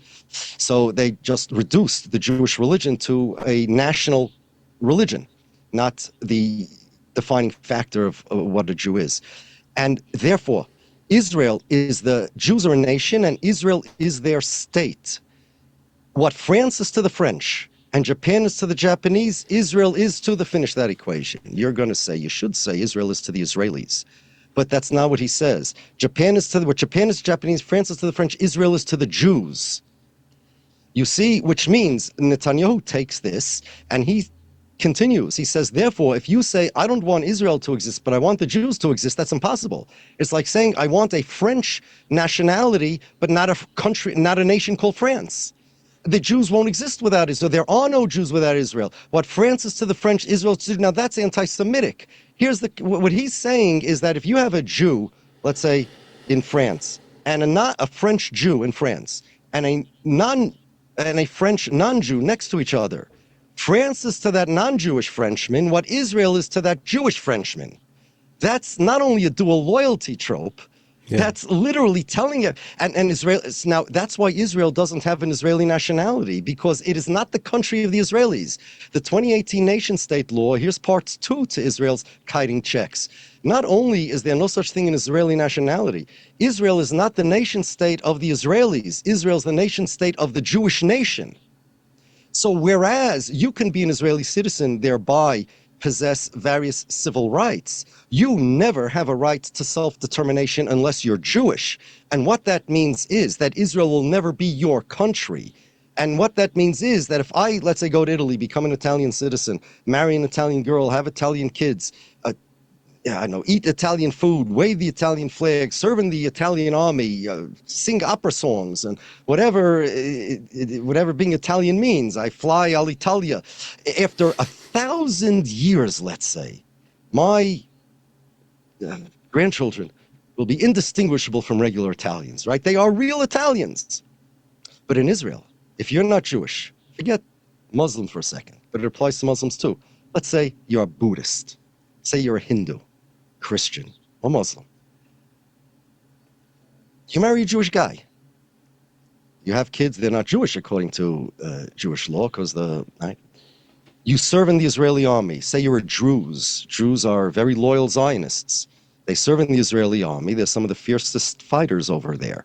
They speak Hebrew without an accent. And they, after 1,000 years, they're indistinguishable in every physical and social and ideological way from Ben-Gurion's great-great-grandchildren, but guess what? Israel's not their country because they're not Jewish.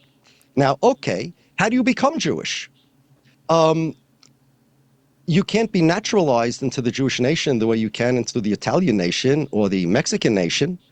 Israel claims that being Jewish is a nationality, not just a religion, but the only way to become a part of the Jewish nationality is to have a religious conversion.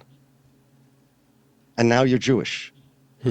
But listen to this. According to Israel's rabbinate, and they're in charge of that, they're in charge of what Israel recognizes as a Jew. Of course, there's checks and balances. You got the Knesset and the judiciary, but the rabbinate has, the religious input.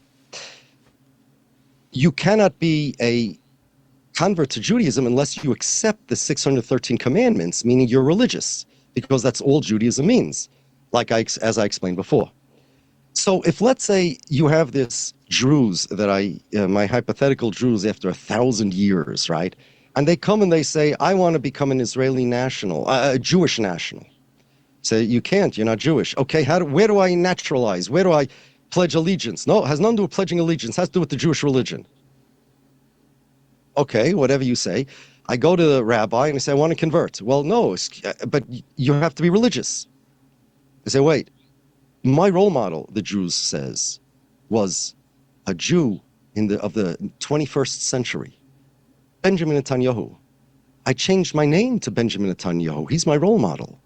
I named my kids Benjamin Netanyahu, and I changed my name to Benjamin Netanyahu. I had plastic surgery to resemble Benjamin Netanyahu, and I comb my hair over like Benjamin Netanyahu.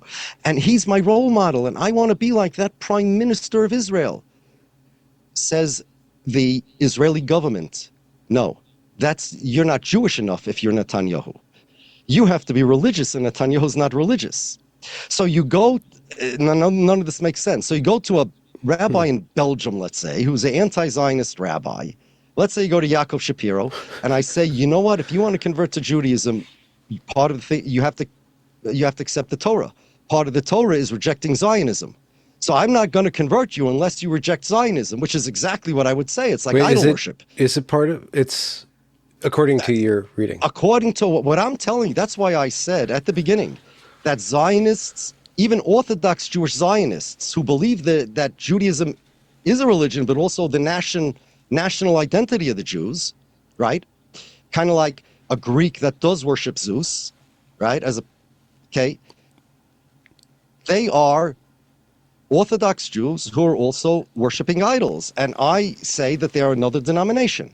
Just as somebody goes to, let's say, the Pope or the Catholic Church and says, could you explain to me, you're a Christian, what's the deal with these Christian Zionists, these evangelicals? How do you explain that? You're the Pope. The Pope would say, excuse me, you got the wrong guy. I'm a Catholic. They're Protestants. I have nothing to do with them. And I'll say, come on, who are you fooling? Who are you trying to fool? You both believe in Jesus. You believe in the Trinity. You believe in the New Testament, Son of God, all of these things. Cut it out. But if you really understand Catholicism and Protestantism, you know that the Pope is right. And I say the same thing. Zionism is a different religion than Judaism. There are common denominators. I have common denominators with the Muslims. Our conception of God is the same. I have something common with the Christians, 10 Commandments, creation of the world, Old Testament, so on and so forth. And I have stuff in common with the Zionist Orthodox Jews. We keep Shabbos, we eat kosher food, but as far as theology is concerned, and even identity, it's a different religion. So now I convert this person who now becomes a anti-Zionist, religious Jew like me. Israel says, okay, now you're Jewish national. Now, we're not done. Listen to case number 2.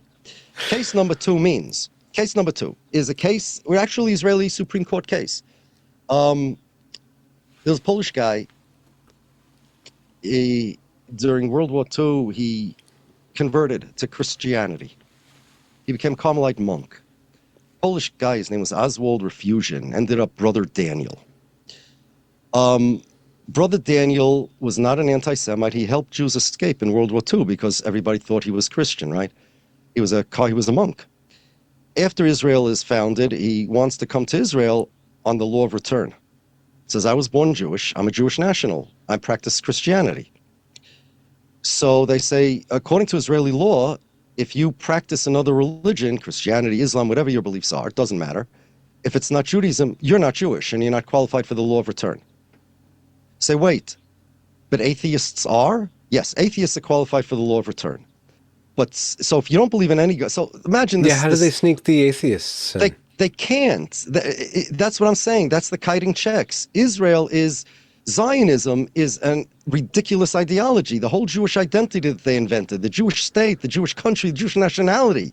If you want to make a new nationality that nobody ever heard of and you have to apply to become a member, go right ahead. But you can't take the Jews who existed for thousands of years and now fit them, that the round Jews, into square Zionism. It doesn't fit. And now I'm showing you what they have to shave off. It's an absurdity. So Oswald Refusion comes and says, wait, you mean because I believe that God is a Trinity, that's worse than if I don't believe in any God? Yes. So you know what, fine. You know what, forget the Christianity. I'm an atheist. Now I want to come on the law of return. Yep, welcome. You're welcome to come on the law of return. Now, so if Benjamin Netanyahu wanted to saw Jesus on the road to Israel, Damascus. Oh, I'm sorry. None of this makes any sense. Yeah. An atheist is considered a Jew regarding the law of return, but not somebody who believes in Muhammad the prophet or Jesus the Messiah or something like that. And not only that, but there are these Messianic Jews. That man who was murdered in Washington, D.C., and the worker who worked in the Israeli embassy, he was a Messianic Jew. They don't believe in Jesus God, but they believe in Jesus Messiah. They have many things in common with Jewish practice, but they're certainly not Orthodox, and we consider another religion. Israeli law said, there was a court case, even Messianic Jews are not Jews. They identify as Jews, just they believe the Messiah, the Jewish Messiah, not the Christian Messiah. The Jewish Messiah is Jesus, okay? No, that's a different religion. You can't come, you're not a Jew. But if you don't believe in any God, and you're an atheist, that's fine, you're a Jew. So this is absurd. Now, this is all because but Judaism is a nationality. It's not even a religion. You hear that? Now, there was a Supreme Court case in Israel. Israel was a few times sued by various appellants to create a Israeli nationality. After all, we're a country, we have a culture, we have a language, we have people, they're Israelis. Let them be part of the nation of Israel, not the nation of the Jews. They're not part of the nation of the Jews. So the court said, no, we're not going to make an Israeli nationality because, quote, one of the judges said, quote, the foundation stone of Zionism is that Judaism is not merely a religious identity, but also a national identity. And imagine if we would make an Israeli national identity. You can only have one identity, one national identity, so you're either Jewish or you're Israeli. It'll fracture the nation. Then they said self-determination rights. Only full nations have self-determination rights, not parts of nations. If we make an Israeli nation, and it's the ideology of Zionism is what's driving everything. Now, the idea that only Jews have self-determination rights in Israel means, in real practice, until now I was talking about the theory, but in real practice, what it means is that you don't have self-determination rights in Israel if you're not Jewish, even though you have civil rights. What that means is that you could, I don't know, Zionists will always tell you, if you're not Jewish, you could become a Supreme Court justice. Well, you can. But what you can't do is become a majority and control the country. You can have whatever rights you want so long as you are a minority. You can do whatever you want, as long as the Jews run the country. Because only the Jews have self-determination rights, meaning rights to rule over themselves in Israel. Non-Jews have no rights to rule over the Jews in Israel, which means you cannot become a majority. And you don't have any rights to rule over yourself. And that's that's not racist. It's the citizenship structure. The reason it's not racist is because, like in America, if I give less rights to people who are not American citizens, that's not racist, right? Because it has to do with you being an American citizen. In Israel, the structure of the citizenship is that whereas America is made for the American citizens, Israel is made for the Jewish. See, Israel's only a doing business name. We should call it the Jewish state, because this is what they mean by that. The Jewish state means the state of the Jewish nationality. There's a nationality called Jewish. They have a flag. And we are the state of that nationality. You could become Jewish, go convert if you want. But in other countries are made for their citizens. This country is made for a nationality, and we are benevolent that we let non-Jews be citizens over here. Mm-hmm. And it's not even a race. There are black Jews, white Jews, all sorts of different Jews. It's a nationality. The problem is that it doesn't make sense to define it as a nationality if the only way you could be naturalized into that nation is through a religious conversion, and you can be an atheist and be qualified for the law of return. But if you have the wrong religion, you can't be qualified for the law of return. Even if you identify as Jewish, but you believe Jesus is the Messiah and you're Messianic Jews, you're not qualified for the law of return. So that's why I say that Zionism is an ideology. And if you want to... it's such a clusterfuck, pardon my language. It's such a mess. And what they do is, you see, here's the thing. If you want to fight Zionism, I'll give you a way forward. Part of their propaganda is that pro-Zionist, Zionist, anti-Zionist is the same as pro-Israel, anti-Israel. And which means, anti means what? Means you're pro-Palestinian. It's like a binary choice. It's Boolean. You're either pro-Israel, pro-Palestinian. Here's the thing. Everything that I described, the absurdity, the craziness of Zionism, the inherent ideological absurdity of it, would be true even if, let's say, the Palestinians get their own state. Let's say they get 90% of the land even, and Israel gets 10% in the Negev desert. And that little 10% is Israel. And the Palestinians are happy. And the Zionists are happy. Guess what? Every single thing I said is still true. The Palestinians happen to have been in the wrong place in the wrong time. Zionism isn't inherently anti-Palestinian. Not inherently. If had Israel been a land without a people, right? Then everything I said would still be true about Israel and about Zionism. It's just that there would not be any Palestinians getting in the way. Mm-hmm. They just got in the way, right? But instead of looking at pro-Israel, anti-Israel as in terms of their conflict with the Palestinians, which is an issue. I'm not saying it's not an issue. I'm saying there's a different issue. The different issue is the ideology that runs Israel, which is Zionism. In the same way, let's say that communism ran Russia. And you could be anti-Russia because maybe, I don't know, the Soviet Union did bad things, right? They sent people to Siberia, the KGB, and all of these things, right? But that doesn't mean that you're anti-communism. You just don't want Russia to do bad things. You could be anti-Israel and not anti-Zionism. There are left-wing Zionists that actually are this way. They say Israel, a two-state solution, but they want Zionism. Just they don't want war. They don't want to bomb Gaza. But what we need to do is we need to separate these things. Zionism itself is inherently stupid. That's what it is. It's absurd. As far as I'm concerned, it's an attack on Jewish identity, and that's why. It sounds very insulting from your point of view. It's insulting. It's anti-Semitic. They're using Jews as human shields. They're using Jewish identity as human shields, and that's why they say they're making it's all Jews in the entire world culpable for any of their decisions. And decisions means culpable. I mean, look, we're really not culpable. But it is true. You see, here's what Zionism does to Jews. Here's why people.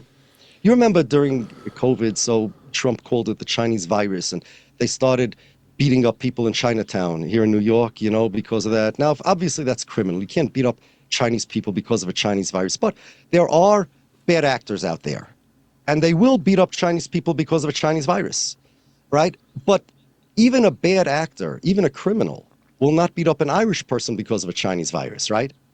So if America bombs Afghanistan, the Afghanis are angry at America. So America will say, all Americans leave Afghanistan because you're going to be in danger. If Japan bombs America, America will be angry at the Japanese, even though not all Japanese may be culpable, right? If Israel bombs Gaza, who will the Gazans or the people who are pro-Gaza be angry at? They should be angry at the Israelis. Again, it's not an excuse to harm somebody. But why the Jews? But because of Zionism, because of this ideology, Israel is to the Jews what Japan is to the Japanese. And if you're going to be angry at the Japanese because of something Japan did, you're going to be angry at the Jews because of what Israel did.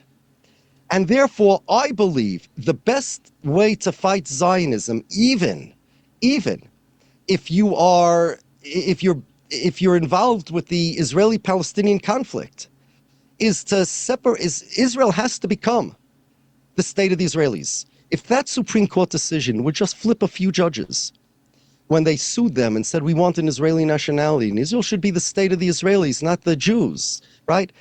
Flip it. The problem is over, because now you have citizenship is Jewish, nationality is Jewish. You don't need a Jewish state. There is no Jewish state. It's not as if, you see, here's the thing. That's the kiting checks. It's not as if all the Jews have a state. It's not an organic thing. It's on paper. You know how the Zionists always say, you're allowed to criticize Israel's policy, but you can't say Israel shouldn't exist.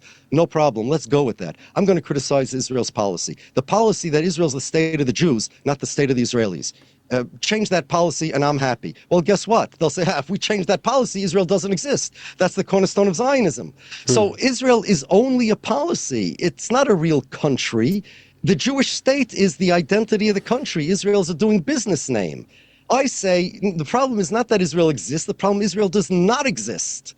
The Jewish state exists. Israel, make an Israeli nationality. Make Israel exist like every other country in the world. Separate church and state, and guess what? You're good. This argument can be leveled even separate from the Palestinian-Israeli conflict. It has nothing to do with it.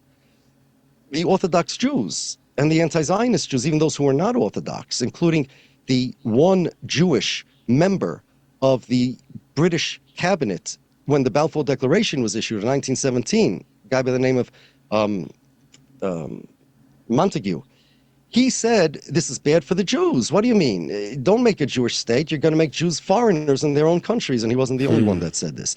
These arguments have nothing to do with the Palestinian conflict. And here's my thing here.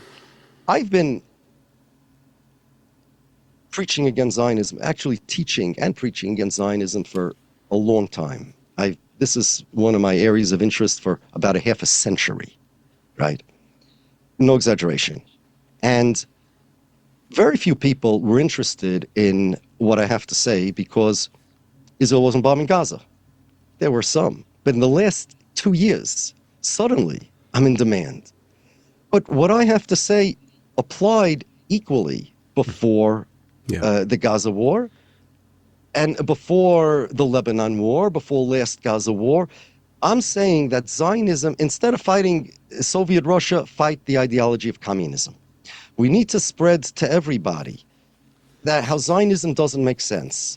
You know, I wrote a book, almost 1,400 pages, all about Zionism, and I wrote in the introduction, I am not going to write a thing about the Israeli-Palestinian conflict because the topic in discussion is Zionism. Is Zionism correct in their interpretation of Jewish history, in their interpretation of Jewish identity? Is it beneficial, even if it's not correct? For the Jews, right? Forget the Palestinians for now. And I know maybe some of your commenters will say, oh, look, he said he doesn't care about the Palestinians, he's a racist. No, that's not what I'm saying. What I'm saying is the discussion, I want to right this second discuss something else. I want to right this second discuss Zionism per se, inherently, intrinsically, what it is in and of itself. And Zionism in and of itself is bad. Nobody benefits by it. Not the Jews, not nobody. The Zionists just have this identity that they believe, they're convinced that Hitler's coming back and they're going to be shoved into the ovens in Auschwitz if somebody dares say that Zionism isn't the greatest thing in the world. It's a Pavlovian reaction that they've instilled in so many Jews. You know, how do you again, I don't know how to phrase this question, but what's the proper way to interpret anti-Semitism and then deal with anti-Semitism? Is it a guiding force in the Jewish experience in modern day, or it's definitely historically, but historically. It's a guiding force. It's a guiding force in Zionism experience. It's a annoyance and an oppression in the Jewish experience. Yeah. So what's the proper constitution towards it, from your point of view? One, I'll tell you, I don't know how to end anti-Semitism, except, through godly acts that can improve the world. But I don't know, it doesn't look throughout history that the Jews have ever merited to fix the world with their spiritual actions sufficiently to end anti-Semitism. So I do not know how to end anti-Semitism. What I do know is how not to make it worse. Right? Hitler, by the way, in Mein Kampf, chapter 2, if I remember right, the name of the chapter is My Life in Vienna. Adolf Hitler says that the Jews are not real Germans because the Jews are a nationality in unto themselves, and therefore they're not loyal to Germany. We have to get rid of them, so on and so forth. He says it's the biggest lie of the Jews to say that when they say that they're regular Germans, just of another religion.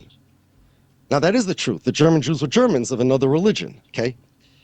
And said Hitler that any doubt that I had about this was dispelled by a group of Jews called Zionists, who put forth the nationalist or the national identity of the Jews. And the other Jews that aren't Zionists don't disavow them. So the Jews are lying, the ones that say that they're not a nationality in and of themselves. This is what Adolf Hitler writes. So if Adolf Hitler writes it, believe me, it's not propaganda for the Jews. If Adolf Hitler writes this, you want to negate it. It's expose it for being not true. Okay? So number one, don't make it worse by tying Jews to Israel. Fact is, and it's not even regular anti-Semitism, is an irrational hatred for Jews, which started, it didn't start like this, but it matured in Europe because it was a religious thing. The Jews killed Jesus, and for many centuries, the Jews were the only religion in Europe except for Christians. Jews killed Jesus, it was a deicide, and so on and so forth. And they were not allowed to own land and things like that, so then they had to go into a retail or finance or money and things like that. Okay, so they're hustlers, and then you had the protocols and things like that. And also the fact that my definition of a Jew, if you reject it, let's say you're a Christian and you don't believe what I said because you're from another religion, so now you have to find a different definition. Where did these Jews come from? What are they? Okay, they may be responsible for Jesus, but okay, this story about Mount Sinai, I don't believe any of that. Who are they? What are they? So it starts with a mystery to begin with. And then you have ways to fill in the gaps of the mystery. So that's how it started, and then it became racial because race became the identifying factor, when in the 1800s, and then Hitler came, but Israel, the anti-Semitism that Israel generates, and the statistical fact is that, and we could see it ourselves, that whenever Israel does something controversial that people don't like, Jews suffer all over the world. Just like Japanese suffer when Japan does something bad, right? Or even when there's, the Chinese when there's a Chinese virus. That's not classic anti-Semitism. The Zionists will tell you that it's not a question that it's not that it increases the anti-Semitism. They made political enemies for the Jews. This is the same type of thing. This is not classic anti-Semitism. This is the same type of thing where Americans will be beaten up in Afghanistan if the Afghanis are angry at the Americans, or people will beat up Japanese if Japan bombs America.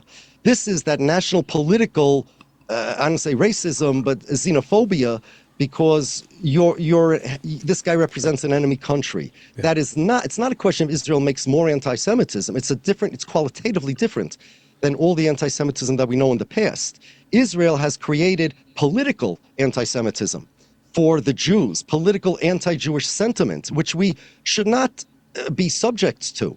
So if somebody comes to me and because of a Chinese virus and says, I want to beat you up because you're Chinese, what am I going to tell them? I'm going to tell them I'm not Chinese. Right? That doesn't mean I'm telling you to go beat up Chinese people, but I'm not Chinese, leave me alone. Yeah. I'm not Zionist. I have nothing to do with Israel. I'm not Israeli, leave me alone. So anybody who wants to fight anti-Semitism should first fight the synthetically created surplus of anti-Semitism generated by Israel and Zionism. One, Jews have nothing to do with Israel. Israel does not represent the Jews. This I've been saying at protests in public in front of audiences of one to in the tens of thousands. I've been saying it for many years. Israel doesn't represent the Jews. If you like the Jews or don't like the Jews, that has nothing to do with Israel. I have a message to anti-Semites. If you are after Jews, leave Israel alone. That's a country. You're after Jews, it's me you don't like. But if you're anti-Zionist, leave me alone. I'm not a Zionist. Israel, Zionism, and Judaism are two separate things. Israeli identity, Zionist identity, Jewish identity, completely different things. Not all Jews are Zionists, and not all Zionists are Jews. Zionism is an ideology that drives the actions of a country called the State of Israel, which is really DBA, State of Israel. Actual identity is the State of the Jews, a nationality that doesn't exist. They unilaterally declare themselves my country.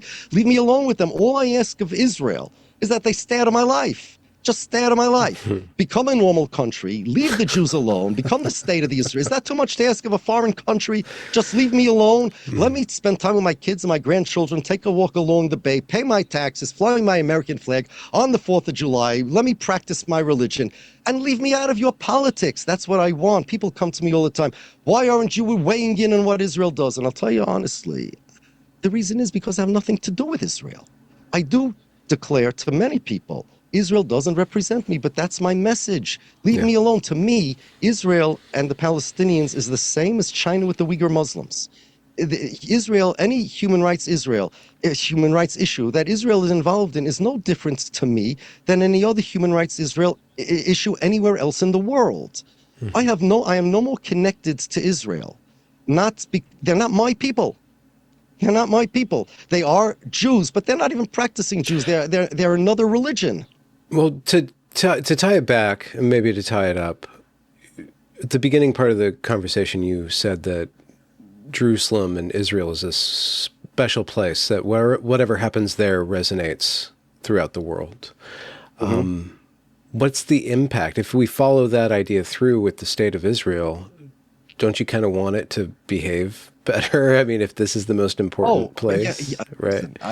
Listen, there's no question that even, again, let's say, yes, I do, but let's say, again, the Palestinians would have their own state. They would have 90% of Israel, and the Zionists would get part of Jerusalem, okay? The Zionists, okay, they still have their ethno-state. They still, and all sins doesn't mean only human rights issues. The nightclubs in Jerusalem, they turn Jerusalem into Paris, right? Sins that are being committed, they are completely not religious. It's the same, these Zionists in Israel are completely not religious. Even if they stop bombing Gaza, that's not going to change the face of Jerusalem the way it is. Yes, I do want them to do, but as far from my religion is concerned, I want them to repent. I want them to repent. And the first thing they'll do is they'll say, okay, there's no such thing as a Jewish state. The first thing we repent of is this heresy and idol worship called Zionism, and we reject it. That'll be the first thing they do. So yes, I want them to repent, and I want them to do that in toto. And the same way, from a religious standpoint, it's all relative. I don't want anybody hurt anywhere in the world, right? But in terms of that's my connection with the land. Yes. Sins done in Israel are worse than sins done elsewhere. But my connection with the people, political connection, national connection, social connection with Netanyahu is zero. Zero. I want him to repent. But if he does, the first thing he will say is that I'm not a Zionist anymore. I'm giving up my idol worship. You know? So that's what we need to do. We need to move Israel towards becoming Israel. Israel needs to exist as a nationality. You don't like the name? Fine, call it Herzlstan or Charlie. I don't care. Let the citizens decide what they want to call it. I don't care. But right now, Israel does not exist. That's the problem. There is a unknown, a hidden Jewish state, but by Israeli law. This is what's moving everything. This is what controls the law of return. The shell game. This is what This is what controls the nation state law. This is what controls what Israel does. It's an ideology, like communism for Soviet Russia. This is an ideology. Once the ideology is dismantled, now we could, and that includes the propaganda about anti-Semites being central to Jewish identity. It's not. If I would be a black person, racism is not central to my identity. Yeah, It's well, if oppression, it it's is, it annoyance. does, that wrecks havoc on your whole identity if that's what you found it on. Well, you're right, and that's why we should not found Jewish identity on that. But Zionism does, to one extent or another, right? Well, Hitler didn't distinguish between a religious and a non-religious Jew. That is a modern-day version of Theodor Herzl's idea that the anti-Semite makes the Jew. Or Jean-Paul Sartre, his idea.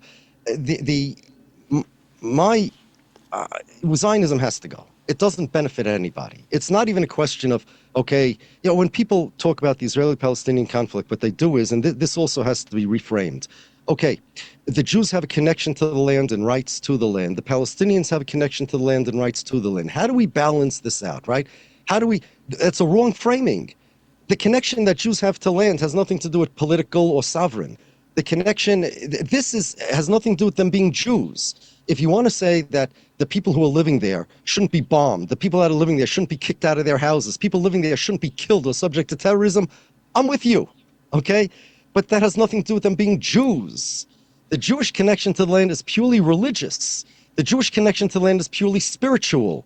They are human beings that have men, women, and children that live there, and they should not be subject to terrorism, right? This is a political issue, not a religious issue, not an identity issue.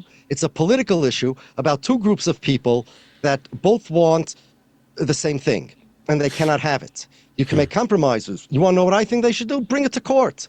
Go to some international court and bring the whole case there. And that, if I was the prime minister of Israel, that's what I would do. Bring it to court. I don't want terrorism. I'm not interested. The question is, what do you do? It's like I always say, I don't know. There is a security issue. I don't know how to get rid of Zionism and change Israel into one state without the security issue. Although, it worked in South Africa to a large extent. And Thomas Jefferson said not to free all the slaves because they're a security issue. That's what he said. Could you blame him? Yeah, but still they have rights. So you have to free them. The first people, by the way, who were subject to this type of preemptive enslavement were not the blacks. In the book of Exodus, it was the Jews. Pharaoh said that the Jews are multiplying a lot. There's so many of them. We have to watch out. They're not one of us. They came from a foreign place, right? Joseph came into Egypt. They're foreigners. And we have to enslave them to preemptively prevent them. So that's a very bad attitude. We can't. Jews should not have that attitude. We were in the history of the world the first victims of that attitude on such a large scale. For a few centuries, we were enslaved, persecuted, tortured in Egypt until God came and brought us out. Not that the Zionists actually believe that. See, that's their problem. So if the Zionists would become more religious, maybe it would help. Yeah, a little cake and having cake and eating it too, and this really weird switcheroo. That's what it's kiting checks. That's exactly what it is. Yeah. If somebody stops to think about what Zionism is, it falls apart. And I think that's their weak point. They made a policy. They say, you can criticize our policies, but can't say we shouldn't exist. Okay, I criticize this policy. Hey, but if this policy goes, we don't exist. So what do? They didn't make a country. They made a policy, an ideology, and they present it as if like they have money in a bank, but it's just on paper. It's not real. Yeah. Their identities. This talk has been fascinating. I love how we got to dive into the theology part and the politics part. I'm personally more interested in the theology part. That's really enriching, but the political part was really enlightening. And I know it's going to ruffle a lot of feathers and probably cast me into one camp or another. But I'm just a curious person and really enjoyed engaging with your ideas. Right? Yeah, it always does. Where can people find your work? And are you active online, or you just have books on a shelf somewhere? I have a YouTube channel, and I have a podcast called Committing High Reason, which is mostly about Zionism. And now you understand exactly what I mean to say with that. However, during the last year or so, honestly, I've been invited to other people's shows and podcasts who have a much greater reach than me. So I've kind of put my own podcasts on hold because the word is getting out better by me being a guest. I do have a Twitter account, Yaakov Shapiro. It's a private account. I You don't mouth off online. I screen my followers. Yeah. Yeah, I don't need all the drama, of social media. I don't really want to be on social media. I just need it mostly for, the direct messages. You direct messaged me. Yeah, no, I'm Right? really grateful that you responded. My pleasure. It was great being on. Yeah. Well, I'm going to end the recording. Thank you very much. And I'll link down to your work in the description for anybody who's interested. Thank you so much. There we go.